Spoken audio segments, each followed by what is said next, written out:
Ito guys, mayroon tayong pork dito. Narinig natin ng light soy sauce at konting sugar, paminta.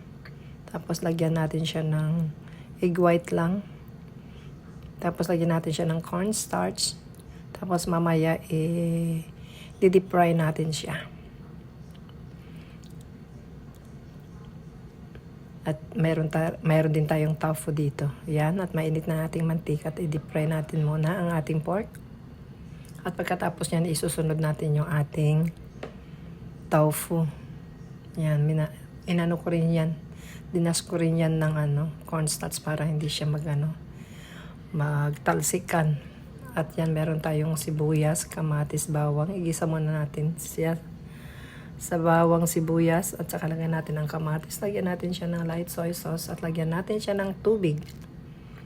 Tapos, anuin na muna natin yung kamatis, mag-juice.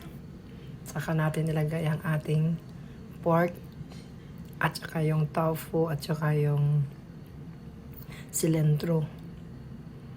Tapos okay na ang ating stir fry pork with tofu. Kanya lang kadali ang ating menu ngayon.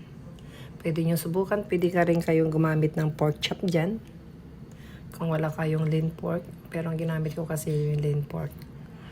Yan. Thank you guys for watching.